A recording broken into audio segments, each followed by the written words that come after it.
महाराष्ट्राची कर्जमाफी करणारे माझे तुकोबरे स्वतःची सर्व संपत्ती समाजाला दान देऊन टाकली. तर एक दिवस तुकोबऱ्याच्या जीवनामध्ये असा आला की तुकोबऱ्याची बायको अन्न अन्न अन्न करता करता मिली. पण तरी तुकोबऱ्या आपल्या बायकोला म्हणत होते, नको चिंता करू अन्न या वस्त्राची, माऊली आमुची पांडुरंग विठ्ठल विठ्ठल.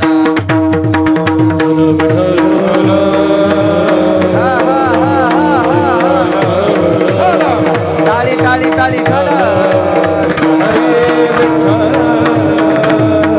साधू महात्म्याला संसाराची चिंता वाटत नाही का?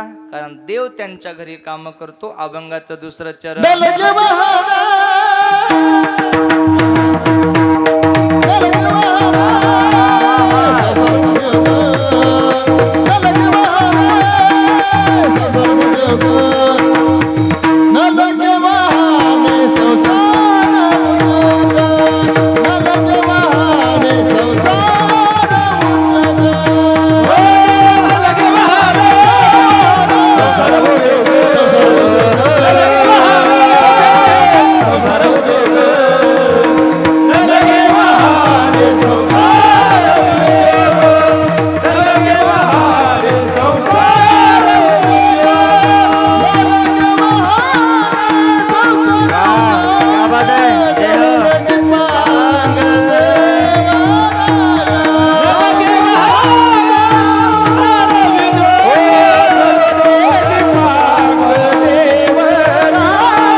संसार उद्वेग जडोनी दीपांग देवराया. त्या साधू महात्म्याला बाबा संसाराची चिंता करण्याची गरज नसते, कारण देव त्यांच्या घरी काम करत असतो. बघा अनेक साधू महात्म्याच्या घरी देवानं कामं केलेली आहेत बरं का. आता जास्त उदाहरण सांगत नाही, जास्त प्रमाण सुद्धा नाही बघा बरं का. फक्त लक्ष देऊ नका, थोडाच वेळ बाकी. मला सांगा अनेक साधू महात्म्याच्या घरी देवाने कामं केले का नाही? बोला महाराज. तुकोबऱ्यांचा मारुती महाराज गंगाधर बाबा किती गोड एक अभंग आहे बघा. उच्च नीच काही नेने भगवंत तिष्ठे भाव भक्ती देखून या, दाशी कन्या पुत्र विदुराच्या भक्षी, दैत्या घरी रक्षी प्रल्हादाशी, चर्म रंगू लागे रोहिदासा संगे, कबीराचे मागे शेले विनी, सज्जन कासाया विकू लागे मास, माळ्या सावत्यास खुरपू लागे. अनेक साधू महात्म्याच्या घरी देवानं कामं केली. झाडलो करी झाडलो करी झाडलो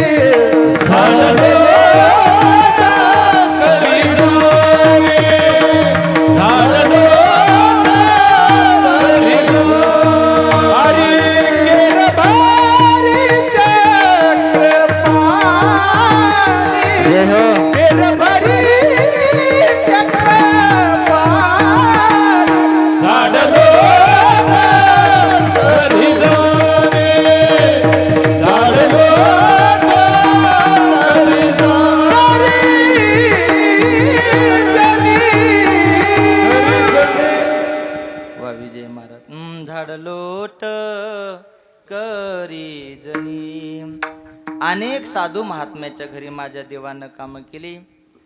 आता काही झोप घेणाऱ्या माणसाला प्रश्न पडेल, महाराज तुमचा देव भक्ताच्या घरी कामं करतो का करतो आम्हाला सांगा. बाबा मी नेहमी सांगत असतो बरं का साहेबराव मामा, मी नेहमी सांगत असतो, मला सांगा लग्न झाल्यानंतर बायको आपल्या मालकाचं नाव घेते बरं का अशोक महाराज. काय बायको आपल्या मालकाचं नाव घेते कैलास माव. त्याला काय म्हणतात, बवलं का भावलो? ते म्हणतात ना बवलं का. बोला ना, तुमचे लग्न झाले नाही? असे संन्याशी सगळेच पाहिलेत महाराज माझ्या. बाबा त्याला भवलं म्हणतात, बरोबर आहे. त्याचं नाव आहे भवलंय बघा. आणि ज्यांचे ज्यांचे झालेत का त्याला माहिती किती भवत असते ते. भवल्यावर बायको फक्त एकदाच नाव घेते. काय म्हणते सांगू का? ते म्हणते शंकराला वाहिलं बेल, विष्णूला वाहिली तुळस. शंकराला वाहिलं बेल, विष्णूला वाहिली तुळस. कशा लक्ष देऊन ऐकल्यात बघा की. कीर्तन ऐकणं गेलं इतकं लक्ष देऊन त्या. शंकराला वाहिलं बेल, विष्णूला वाहिली तुळस. अमक्या अमक्या रावांचं नाव घेते, बाई मला नाही आळस. साधं सांगतो बरं का. बायकोनं एकदा जरी मालकाचं जरी नाव घेतलं तर अख्खं जीवनभर बायकोच्या हाताखाली काम पती करत असतो. अरे आमचे साधू महात्मे रात्रंदिवस देवाच्या नामाचं चिंतन करतात. देव त्यांच्या घरी काम का करणार नाही बघा. ज्याने घ्यावे नाम त्याची करणे त्याचे काम. त्या भगवंताचं जर तुम्ही जर नामस्मरण केलं तर बाबा त्या देवाला तुमच्या घरी कामच करावं लागतात बघा. आता जास्त प्रमाण नका म्हणून लक्ष द्या बघा. विठाला विठाला टाळी टाळी.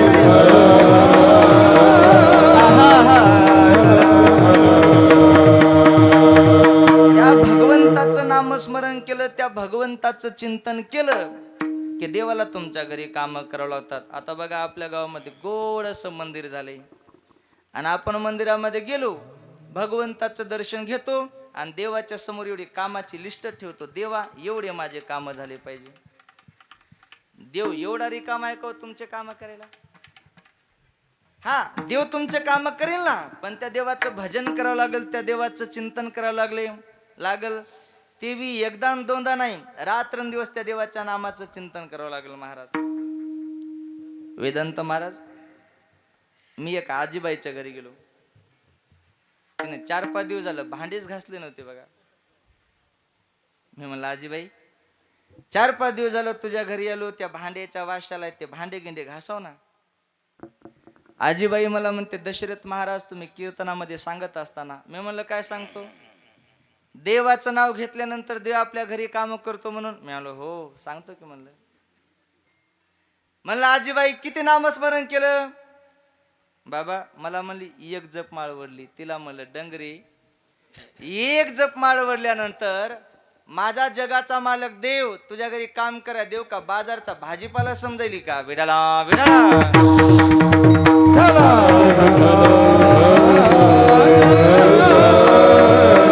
बघा. भगवंतानी अनेक साधू महात्म्याच्या घरी काम केले बघा. काल नाथ महाराजांची नाथषष्ठी झाली बघा. कावडीने पाणी ज्या घरी चक्र पाणी वाहे, अनन्य भक्ती भावे निळावंदी त्यांचे पाये. अनन्य भक्ती भावे निळावंदी त्यांचे पाये. निळावंदी त्यांचे पाये. ओवाळू आरती स्वामी एकनाथा. ओवाळू आरती स्वामी एकनाथा. देवाने साधू महात्म्याचे काम केले यात नवल नाही बाबा. देवाने साधू महात्म्याच्या बायकाचे सुद्धा काम केले बरं का पुरी महाराज. साधू महात्म्याच्या बायकाचे सुद्धा. मला सांगा जगद्गुरु तुकाराम महाराजांनी रात्रंदिवस देवाच्या नामाचं चिंतन केलं बघा बरं का. लक्ष द्या कळत असेल तर. मला सांगा जगाच्या मालकांनी देवानी जगद्गुरु तुकाराम महाराजांच्या बायकोच्या पायातला काटा काढला का नाही? बोला महाराज. शांती ब्रह्म एकनाथ महाराजांनी रात्रंदिवस देवाच्या नामाचं चिंतन केलं तर माझ्या भगवंतानी एकनाथ महाराजांच्या बायकोची लुगडी धुतले का नाही? बोला महाराज. चोखोबारायांनी रात्रंदिवस देवाच्या नामाचं चिंतन केलं तर माझ्या भगवंतानी चोखोबारायांच्या बायकोचं बाळांत पण केलं का नाही? बोला महाराज. विडाला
टाळी वाजव सर्व.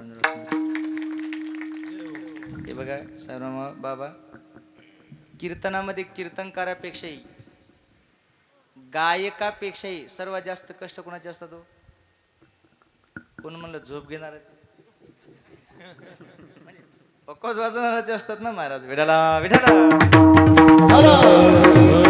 देवाने साधू महात्म्याचे काम केले, यात नवल नाही. देवाने साधू महात्म्याच्या बायकाचे सुद्धा काम केलेले आहेत.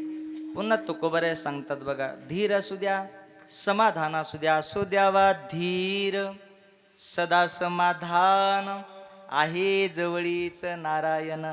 माणसानं जीवन जगत असताना समाधानानं जीवन जगलं पाहिजे. लक्ष द्या बरं का. बाबा, ज्या होणाऱ्या गोष्टी असतात ना त्या होतच असतात बघा.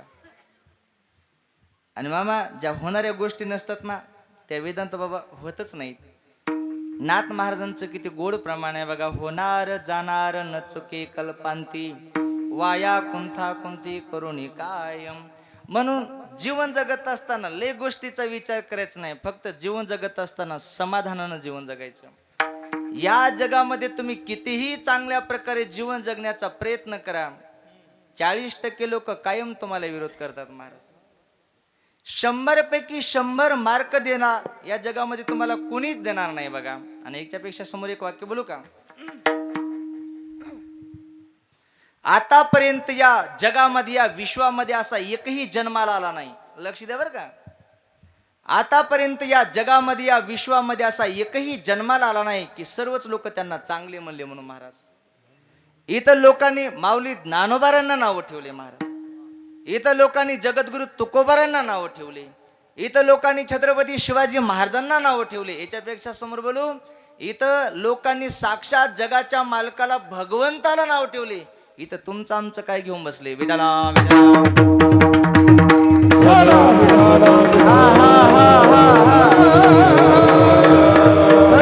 जीवन जगत असताना माणसानं समाधानाने, मायबापा आनंदानं जीवन जगलं पाहिजे. आणि जीवन जगत असताना बघा नीतीनं आणि धर्मानं जीवन जगलं पाहिजे.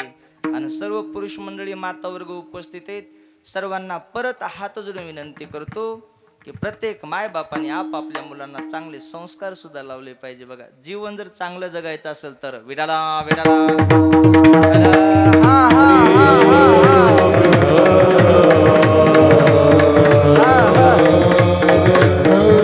आणि 1 नंबरचे जर मुलांना जर चांगले संस्कार जर कोण देऊ शकत असेल तर ती आई देऊ शकते. याच्यापेक्षा समोर बोलू का. इकडे बघा, लक्ष द्या बघा. शिक्षण वेगळे आणि मामा संस्कार वेगळे. ऐका बरं का, थोडाच वेळ कीर्तनाला लक्ष द्या. ज्या ज्या मायबापांनी फक्त मुलांना शिक्षणच दिलं ना त्या मायबापाला आज वृद्धाश्रमामध्ये जाऊन बसावं लागायले. तुमच्या जवळपास जर एखादा कुठे जर वृद्धाश्रम असेल ना तर मुद्दाम त्या वृद्धाश्रमामध्ये भेट देण्याकरता जा. आणि वृद्धाश्रमामधल्या मायबापाला तुम्ही सहज विचारा की तुमचे पोरं काय करतात ते. जा एखाद्या वृद्धाश्रमामध्ये बाबा, तर वृद्धाश्रमामधला प्रत्येक मायबाप तुम्हाला म्हणे माझा मुलगा डॉक्टर आहे, माझा मुलगा इंजिनियर आहे, माझा मुलगा वकील आहे, माझा मुलगा शिक्षक आहे.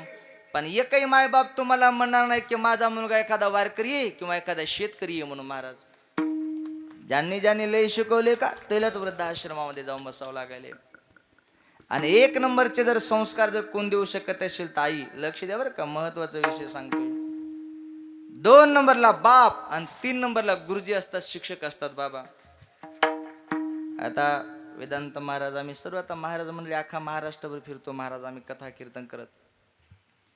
बाबा एखाद्या गावामध्ये जर आम्ही कथेला गेलो ना तर लोक आम्हाला म्हणतात, कीर्तनाला वगैरे गेलो की लोक आम्हाला म्हणतात महाराज आमच्या गावातले शिक्षक लोक ना विद्यार्थ्यांना शिकवतच नाहीत. विष्णू बाबा बघा, शिक्षकाला दोष द्यायचा नाही आणि सध्याच्या काळामध्ये बाबा अजिबात द्यायचा नाही. त्याचं कारण सांगू का, सध्याच्या काळामध्ये अजिबात दोष द्यायचा नाही. त्याचं कारण सांगतो बघा. एखाद्या शिक्षकानं बाबा एखाद्या सहज जर एखाद्या मुलाला चापड जरी मारली ना तर आजकालचे मायबाप त्या शिक्षकाच्या विरोधामध्ये केस करायला सुद्धा मागं पुढं पाहत नाही. तर त्यांच्याकडून तुम्ही संस्काराची अपेक्षा काय करता महाराज, काय अपेक्षा करता. आणि 1 नंबरचे संस्कार जर कोण लावू शकत असेल तर आईच लावू शकते. मला सांगा, मदलसा राणीनं स्वतःच्या मुलांना संत बनवलं का नाही? बोला महाराज. काहीच कळत नव्हतं त्या मुलांना, पाळण्यामध्ये टाकायचे बाबा आणि म्हणायचे उपदेश बघा. 18 भार वनस्पती फळे फुले वाहती, 22 पोखरणी नदी गंगा वाहती. मला सांगा, मा जिजाऊ साहेबांना छत्रपती शिवाजी महाराजाला बाबा घडवलं का नाही? बोला. म्हणून म्हणतात ना, माझ्या जिजाऊची पुण्याई कशी आली वो फळाला. सांगा, मा जिजाऊ साहेबांना छत्रपती शिवाजी महाराजाला घडवलं का नाही? बोला. आई मुलांना कसे संस्कार लावू शकते? वेदांत बाबा 2च मिनिटात एक उदाहरण सांगतो, फक्त भजन करा बघा. विडाला विडाला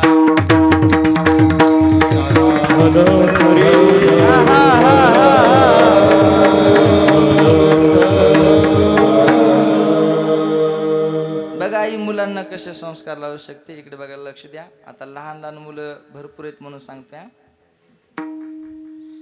एक छोटासा मुलगा आपल्या आईकडे गेला. आई मला 5 रुपये दे. आईने सांगितलं, बाळ्या सध्या माझ्याकडे पैसे नाहीत, पण उद्या नक्की तुझ्या बापाच्या खिशातले पैसे काढून घेते बघ तुझ्याकरता. आणि बऱ्याच महिला मंडळी नवऱ्याच्या माघाऱ्यात त्यांच्या खिशातले पैसे काढून घेतात महाराज. बऱ्याच घेतात, इथल्या पण घेतात. कोण कोण घेतात सांगू का? इथल्या घेतात बाबा. मला पाहिल्याबरोबर लगेच कळते महाराज. सांगू का? इथं वेदांत बाबा सांगू का? 1 मिनिट सांगतोच बघा, थांबा. लगेच कळते महाराज. त्या पाठीमागच्या दोघी बेरा पाठीमाग बघू नका, काय कळत नाही. उद्या नक्की तुझ्या बापाच्या खिशातले पैसे काढून घेते तुझ्याकरता. संस्काराबद्दल 2च मिनिटात सांगतो बघा. दुसरा दिवस उजडला. पोरानं आईला पैसेच मागितले नाही. आई म्हणली, बाळ्या काल तुम्हाला पैसे मागितले होते, माझ्याकडे पैसे नव्हते, पण आज मुद्दाम तुझ्या बापाच्या खिशातले पैसे काढून घेतले. पैसे पाहिजे नाही का तुला?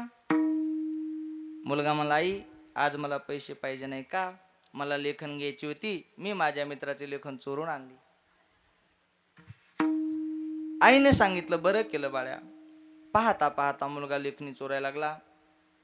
लेखणी चोरता चोरता वह्या चोरायला लागला. वह्या चोरता चोरता दप्तर चोरायला लागला. छोट्या मोठ्या सोन्याच्या चोऱ्या करायला लागला. डाके पाडायला लागला. एके दिवशी पोलिसांनी त्याला पकडलं. बाबा न्यायालयामध्ये हजर केलं. न्यायाधीशाने सांगितलं, याला फासावर द्या. मुलाच्या हातामध्ये बेड्या, पायामध्ये बेड्या. बाबा या बाजूला 2-4 पोलिस, या बाजूला 2-4 पोलिस. त्या मुलाला फासापर्यंत नेलं आणि सांगितलं, सांग तुझी शेवटची काय इच्छा आहे? त्या मुलानं सांगितलं, माझी शेवटची इच्छा आहे, मला माझ्या आईला भेटायची हो. 1-2 पोलीस आले, त्या मुलाच्या आईला घेऊन आली. बाबा आई अशी समोर आली. आई म्हणते, काय रे बाळा? मुलगा म्हणतो, आई समोर ये. आता मुलाच्या हातामध्ये पायामध्ये बेडे आहेत बरं का वेदांत बाबा. बाजूला पोलीस आहेत. आई समोर आली. आई पुन्हा समोर ये. आई पुन्हा समोर आली. आई पुन्हा समोर ये. आई मुलाला येऊन भिडली. मुलगा म्हणला, आई तोंडातली जीभ बाहेर काढ. आईने जीभ बाहेर काढली. आई पूर्ण जीभ बाहेर काढ. आईने पूर्ण जीभ बाहेर काढली. मुलगा म्हणला, आई आता डोळे लाव. आईने डोळे लावले. जशी आईने डोळे लावली तशी मुलाने आईची जीभ स्वतःच्या दातामध्ये धरली आणि तार दिशा तोडून टाकले महाराज. पोलिसांनी 2-4 टप्पू दिले. का रे? आईला भेटायचं म्हणतो आणि आईची जीभ तोडून टाकली. त्या मुलाच्या डोळ्यातून पाणी यायला लागलं. मुलगा रडायला लागला आणि म्हणतो, साहेब आज मी जे फासाव चाललो ना, याला कारण ही माझी आई. पहिल्यांदा मी लेखणी चोरायला लागलो. लेखणी चोरता चोरता वह्या चोरायला लागलो. दप्तर चोरायला लागलो. छोट्या मोठ्या सोन्याच्या चोऱ्या करायला लागलो. आज तुम्ही मला पकडले आणि फासावर देत आहात. अरे ज्या दिवशी मी लेखन चोरली त्याच दिवशी माझ्या आईने एक कानाखाली मारले असते, सांगितलं असतं, बाळ्या पुन्हा जर कोणाची लेखन चोरून आली तर याद रख. बोला माझ्या जीवनामध्ये हा प्रसंग येत होता का? 1 नंबरचे जर मुलांना जर संस्कार जर कोण लावू शकत असेल तर ते आईच लावू शकते. बघा तुका म्हणे, माझा सखा पांडुरंग व्यापिले जगतेने की या जगामध्ये व्यापक असणारा जो पांडुरंग परमात्मा आहे तो पांडुरंग परमात्मा माझा सखा आहे. हे बघा, देवाला कधीतरी माझं म्हणण्याचा प्रयत्न करा. बाबा, आपण संसारातल्या नाश पावणाऱ्या वस्तूला माझं म्हणतो, पण देवाला माझं म्हणत नाही. सहज एखाद्या माणसाला विचारा, काऊ ती गाडी कोणाची पाठीमागची? ती गाडी म्हणजे पाठीमागं बघू नका, असं जर सहज विचारलं तर माणूस छातीवर हात ठेवून सांगतो गाडी माझी. ते बंगला माझा आहे, मंदिर गाववालेच आहे. देवाला आपण आपलं म्हणतो का? पण मला असं वाटते दिलीप बाबा, येळेगाव गावातील सर्व मायबापांनी देवाचं मंदिर समजलं नाही, मंदिर आपलं समजलं महाराजा. म्हणून आदरणीय आमचे साहेबराव मामा, आमचे कैलास मामा, आमचे अशोक पुरी महाराज, त्यांनी मला दिलीप महाराज आपण बसलो असताना त्यांनी सांगितलं, महाराज जवळपास 1.5 कोटी ते 2 कोटी रुपयाच्या या ठिकाणी मंदिराचं काम झालेलं आहे महाराज. आणि मंदिरामध्ये गेलो ना, असं स्वर्गासारखंच, जसं वृंदावनला साईडला गेल्यानंतर आपण काशी यात्रेला असं मंदिर पाहिले ना, असं स्वर्गासारखंच मंदिर दिसायला. वेडाला वेडाला टाळी टाळी टाळी हा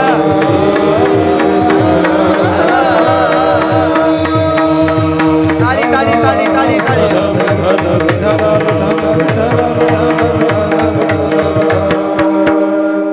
आदरणीय दिलीप बाबांनी, आदरणीय साहेबराव मामाने आल्यानंतर सांगितलं, महाराज लोकांनी मंदिराकरता आकडी अशी दिली महाराज, लाखानच आकडी दिली, 51,000 कव विधान तो बाबा. म्हणजे हे बघा, आणि मी नेहमी सांगत असतो बघा, भगवंताचा एक स्वभाव आहे, लक्ष द्या बरं का. देव ना घेतल्याशिवाय कधी कोणाला काही देत नाही महाराज. घेसी तेव्हा देसी ऐसा असशी उदार. बघा, भगवंतानी आतापर्यंत घेतल्याशिवाय कधीच कोणाला काही दिलं नाही. आणि हे बघा, फक्त एवढे घेत असताना देव 2 हातानं घेतो आणि देत असताना देव हजारो हातानं देतो महाराज. तुम्हाला सर्वांना उदाहरण माहिती आहे.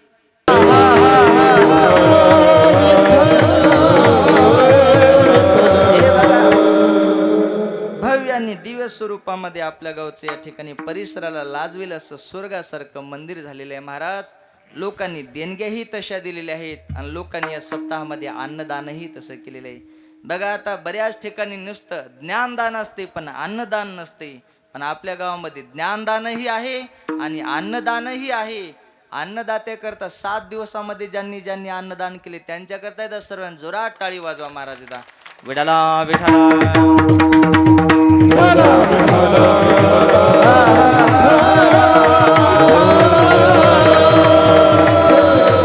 हे बघा, भगवंताला कधीतरी माझं म्हटलं पाहिजे, कारण तुकोबराय सांगतात बघा, अंतकाळीचा श्रीराम तुका मनी विठोधराम.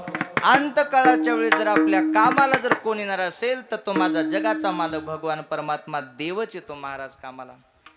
ज्यावेळेस लय लय लय अंतकाळाच्या टोकाची वेळ येत असते का, प्रत्येकाच्या जीवावर येत असते का, त्यावेळेस फक्त देवच तुमच्या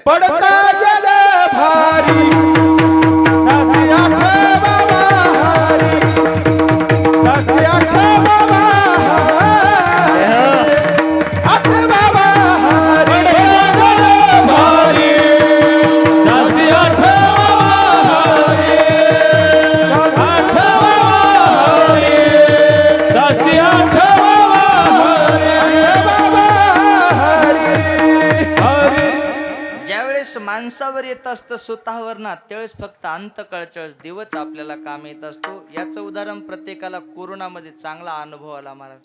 अहो, कोरोना झालेल्या माणसाला लोक असे काठीनं लांबूनच भाकरी देऊ लागले महाराज खाण्याकरता. स्वतः आलं की माणसं जवळ कधी येत नाहीत महाराज कोणी, फक्त देवच आपल्या जवळ येत असतो. म्हणून देवाला माझं मनात तुका मनी माझा सखा पांडुरंग व्यापिले जगतेने के न लगे वाहनी संसार उद्वेग जडुने दीपांग देवराया. सर्व पुरुष मंडळींनी हातवरी करा, भजन करायचे. सर्वांनी हातवरी करा, पाठीमागचे इकडचे तिकडे सर्व 500-500 रुपये सर्वांना बघा.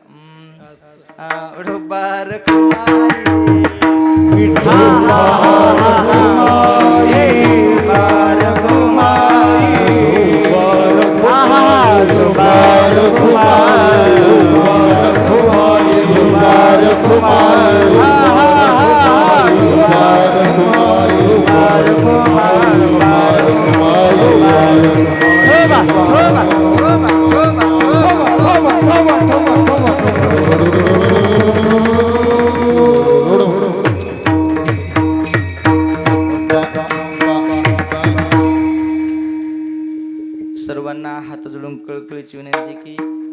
हात खाली घ्या, प्रत्येकाने हात खाली घ्या. घेतले अगोदरच हे सांगायची गरज नाही बघा. तुम्हाला हरिच्या भक्ता नाही भय चिंता दुःख निवारिता नारायण न लगे वाहनी संसार उद्वेग जुळणी दीपांग देवराया. अभंगाचा सरळ सरळ तर तुमच्या समोर मांडण्याचा प्रयत्न केला. अभंगाचा भावार्थ असाच असेल असं नाही, असं नसेल असं नाही. माझे सद्गुरू गुरुने जसे बाबांनी बुद्धी दिली तसे 2 शब्द मांडण्याचा प्रयत्न केला. पण अजून 5 मिनिटं शिल्लक आहेत बघा, 4-5 मिनिटं.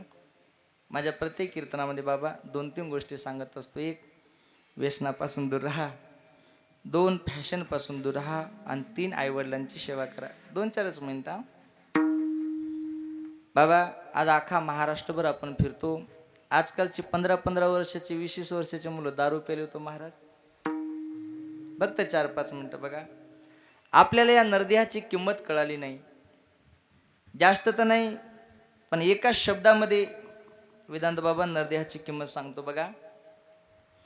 अख्ख्या जगातली जरी संपत्ती बाजूला केली ना, मी जिल्ह्यातली म्हणत नाही बाबा, राज्यातली म्हणत नाही, देशातली म्हणत नाही, अख्ख्या जगातली जरी संपत्ती बाजूला केली, असे हिरे माणिक मोत्याचे पर्वत जरी उभे केले आणि सांगितलं एवढी संपत्ती तुम्हाला देऊन टाकतो, हा नरदेह मला परत मिळू द्या, बोला मिळेल का? बोला ना. इतका अनमोल किमतीचा नरदेह भगवंताने आपल्याला दिलेला आहे. फक्त एवढे फुकट मिळालेल्या वस्तूचं माणसाला कधी कधी किंमत कळत नाही महाराज. म्हणून कोणी व्यसन करत असताल तर आज या ठिकाणी या अखंड हरिनाम सप्ताहामध्ये या कलशारोहणाच्या कार्यक्रमानिमित्तानं शपथ घ्या महाराज, अख्खं जीवनभर आम्ही व्यसनाला हात लावणार नाहीत. बस आपल्या कार्यक्रमाचं सार्थक झालं महाराज. हे बघा, आपण कथा किती ऐकतो, कीर्तन किती ऐकतो याला महत्व नाही, तर आपल्या जीवनामध्ये परिवर्तन किती होतं याला महत्व आहे महाराज. मला सांगा, इथं बसलेले किती असे मुलं आहेत की दररोज मायबापाचं दर्शन घेतात? हातवरी करावर. 2-3 मिनिटं हातवरी करावर. कोण कोण घेतात? कोणीच नाही. भरपूर. आता असा हातवरी करावर महाराज, आजपासून दररोज आम्ही आमच्या मायबापाचं दर्शन घेणार. कोण कोण घेणार? हातवरी करावर. इकडे अशोक बाबा वा, साहेबराव मामा वा, कैलास मामा घेणार ना आजपासून वा. पाठीमागे हे लहान ते हातवरी करा. काय निब्बर आहेत बाबा तुम्ही हे. चला टाळी वाजवा यांच्याकरता महाराज. वाजवा सरांनी. आता दिलीप बाबा मुलांचं सोडून द्या. इथे बसलेल्या महिला मंडळींनी असा हातवरी करा बरं महाराज, आम्ही दररोज आमच्या मालकाचं दर्शन घेतो. कोण कोण महिला मंडळी आहेत? वा, 1 2 3 बरोबर, बाकीच्या नाही. बरं महिला मंडळी, आता असा हातवरी करा बरं महाराज, आजपासून दररोज आम्ही आमच्या मालकाचं दर्शन घेणार. आणि हे बघा, इथं मंडपामध्ये हातवरी केला की संकल्प पूर्णच झाला पाहिजे बघा. चला कोण कोण घेणार? हातवरी करा. 1 2 3 6 8 11 आणि 17.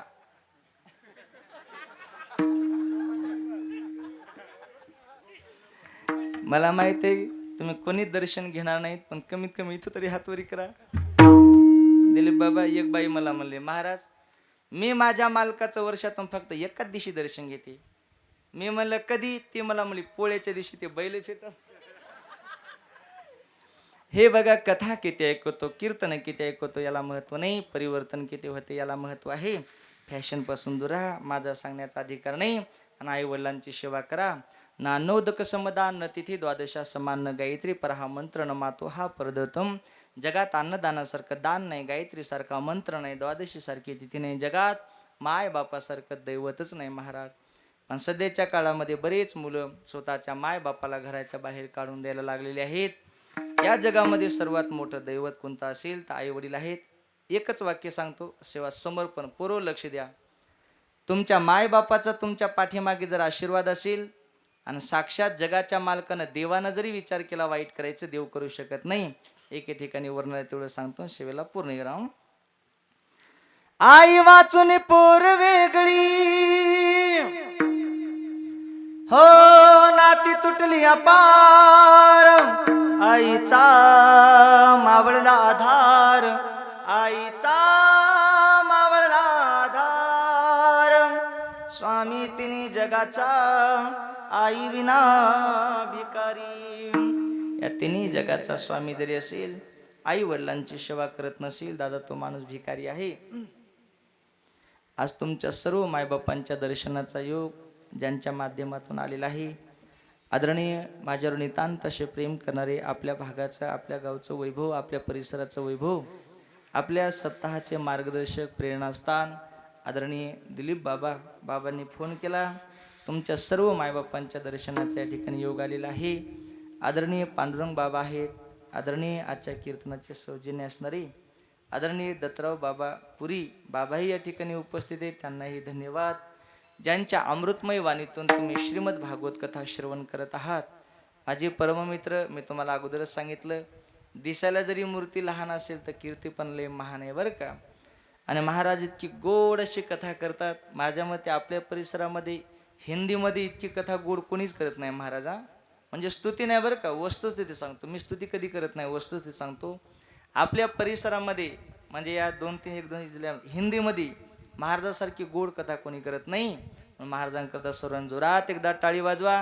ही तुमची टाळी म्हणजे हा महाराजांकरता तुम्ही दिलेला आशीर्वाद आहे महाराजा. महाराजही या ठिकाणी उपस्थित आहेत, त्यांनाही धन्यवाद. सर्व गायक मंडळी, सर्व महाराज मंडळी, आमचे आदरणीय सर्व, आता कोणाकोणाचे नाव घ्या, आदरणीय विजय महाराज, मुरलीधर महाराज, विष्णू महाराज, इकडे आपली कंजाळा काय या ठिकाणी वारकरी शिक्षण संस्थेतील विद्यार्थी म्हणजे वारकरी शिक्षण संस्था कंजाळा महाराजांचे या ठिकाणी सर्व विद्यार्थी सुद्धा उपस्थित आहेत बघा. असे दिसायला छोटे पण माऊली ज्ञानोबाऱ्यासारखे दिसलेत महाराज. वा, एकदा मुलाकरता टाळी वाजवा महाराज बघा. या ठिकाणी सर्व आमचे महाराजांच्या संस्थेतील विद्यार्थी ही उपस्थित आहेत, त्यांनाही धन्यवाद. सर्व गावातील सर्व तरुण मंडळी, सर्व गावकरी मंडळी, सर्व परिसरातील मंडळी उपस्थित आहेत. सर्व मातावर्ग उपस्थित आहे, ज्यांचे गोड अशी सिस्टम आहे. आमचे सिस्टमवाले भाऊही या ठिकाणी उपस्थित आहेत.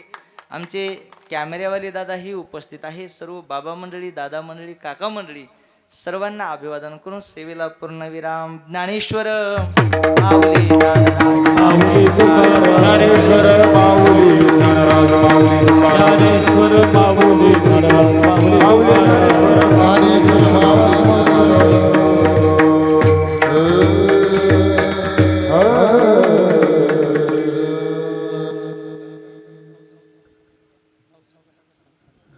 हरिभक्त परायण गायनाचार्य दिलीप महाराज काष्टेकर आणि त्यांना साथ करतील हरिभक्त परायण मधुकर महाराज, उत्तम महाराज ढोकणे.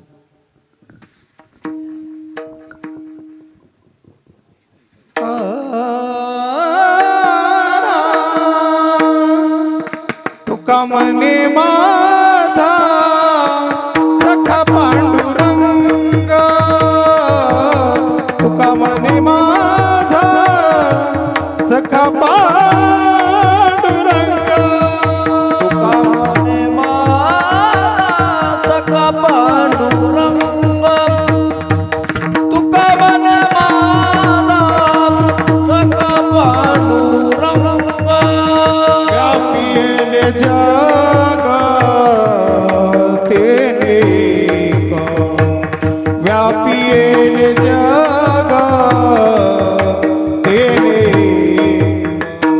न लगे बाहर संसार उद्योग, न लगे बाहर संसार उद्योग. मातीये जोड देने माडी, मातीये जोड देने माडी. न लगे बाहर संसार उद्योग, न लगे बाहर संसार उद्योग. जोडून दीपांग देवराया,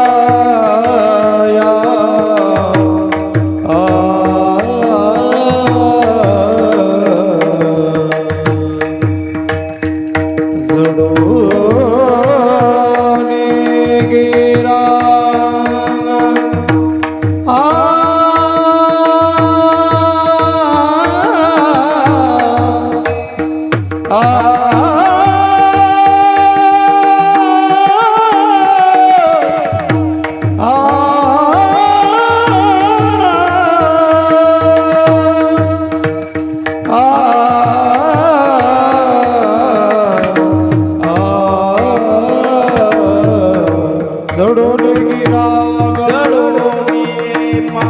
देवराय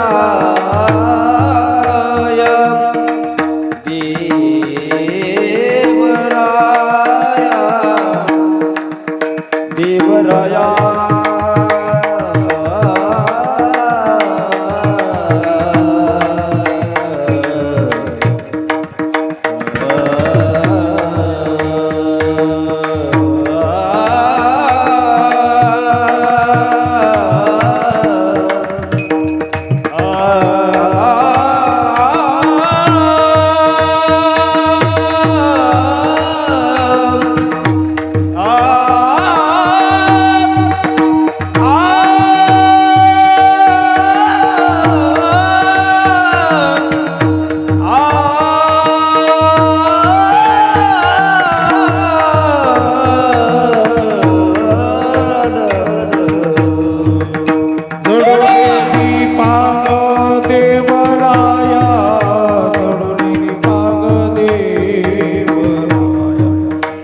लगी बहार संसार उद्योग लगी बहार संसार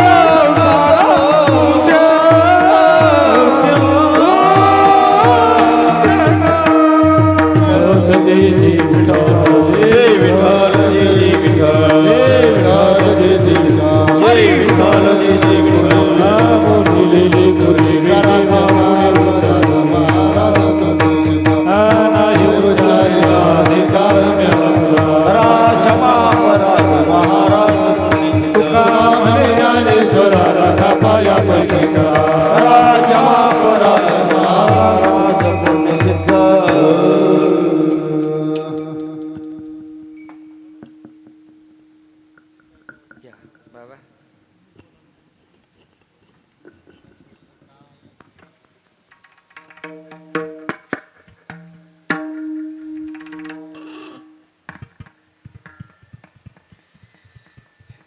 दिवाळी दसरा तोच आम्हा सन सखे संत जन भेटतील अमुपोजोळीला सुखाच्या रासे पर्या भाग्याशी पार नाही परिपाहे पांडवा मी हरपला गिंसावा जेथे नाम घोष बरवा करते ते माझे. त्याप्रमाणे महाराजांचं या ठिकाणी पांडुरंगाचं वास्तव्य झालेलं आहे. सांगायचा तात्पर्य एकच, हरिभक्तीपर्यंत दशरथ महाराज साचा आणि मवाळ मिथुले आणि रसाळ शब्द कल्लोळ जैसे अमृताचे. माणसात जर देव पाहायचा असेल तर ज्यांचा मधुर शब्द निघते आशांचाच आवाज या ठिकाणी गोड लागते. म्हणून महाराजांना कोटी कोटी धन्यवाद. या कार्यक्रमाच्या संदर्भामध्ये बरीचशी बाहेरगावची पाहुणे मंडळी भजने मंडळी आलेली आहे, त्यांनाही मी कोटी कोटी धन्यवाद देतो. आमचे मृदंगाचार्य तसेच वेदांत शास्त्री महाराज यांच्या अमृतवाणीमधून रसभरीत कृष्णकथा या ठिकाणी संपन्न होत आहे. कार्यक्रमाचे संयोजक आमचे हरिभक्तीपर्यंत दिलीप महाराज यांच्या विद्यमाने हा सोहळा आणि गावकरी मंडळीच्या सहकार्याने फार सुंदर चाललेला आहे. म्हणून बोलू ऐसा बोले जेणे बोले विठ्ठल डोले, प्रेम सर्वांगाचे ठाई आणि वाचे विठ्ठल रुक्माई. ज्यांच्या चित्तामधून रात्रंदिवस प्रभू प्रेमाचा झरा वाहत असते त्यांच्याच शब्दाचं ताकद आहे. तशा प्रकारचं हरिभक्त दशरथ महाराज यांनी उच्च कोटीची कीर्तनरूपी सेवा या कलशारोहण सोहळ्यानिमित्तानं केली, त्याबद्दल त्यांना कोटीत कोटी धन्यवाद. आणि उद्या हरिभक्तीपरायण साळ महाराज यांचे कीर्तन होईल, तरी त्याही सर्व कार्यक्रमाला सर्वांनी उपस्थित राहण्याची कृपा करावी. जय जय रामकृष्ण हरी, जय रामकृष्ण हरी, जय जय रामकृष्ण हरी, जय जय रामकृष्ण हरी, जय जय रामकृष्ण हरी, जय जय रामकृष्ण हरी, जय जय रामकृष्ण हरी, जय रामकृष्ण हरी, जय जय रामकृष्ण हरी, जय जय रामकृष्ण हरी, ज्ञानदेव तुकाराम, ज्ञानदेव तुकाराम, ज्ञानदेव तुकाराम.